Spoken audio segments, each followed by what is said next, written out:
এখন এখানে সবচেয়ে বড় প্রবলেম দাঁড়িয়ে গেছে আপনার সোশ্যাল মিডিয়া। আপনাদের তো তবু কিছুটা এথিক্স আছে, কিছুটা জবাবদিহিতা আছে, সোশ্যাল মিডিয়াতে কোনো জবাবদিহিতা নাই।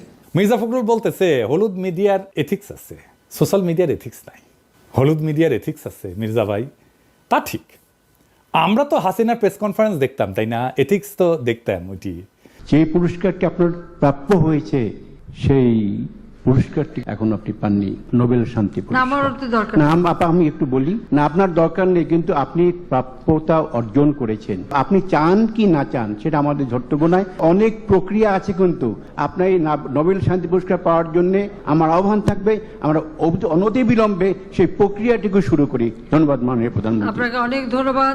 যারা 111 ঘটালো মিডিয়া থেকে, এথিক্স তো দেখছি, তাই না? ওইটি যারা ফ্যাসিবাদের বয়ান উৎপাদন করলো, এথিক্স তো দেখছি ওদের, তাই না? মিডিয়ার এথিক্স তো দেখলাম। যারা 21শে আগস্ট গ্রেনেড হামলার সময় এটা বিএনপির কাজ বলেছিল, এথিক্স তো দেখলাম। তারেক রহমানকে ডেমোনাইজ করে শয়তান হিসেবে প্রতিষ্ঠিত করার জন্য দিনের পর দিন প্রচারণা চালাইছে। খুব এথিক্স না? বিজেএফ এর পাঠানো টেক্সট ছেপে দিছে মিডিয়াগুলা, খুব এথিক্স না?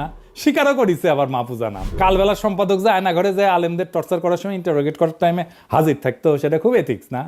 আপনার এথিক্সের কি বান্দা তো চিন্ময় প্রভুপাদের সাথে জঙ্গি নাটক সাজাইতো প্রথম আলো, ডেলি স্টার, খুব এথিক্স। পুরে আমার এথিক্স মারানি রে।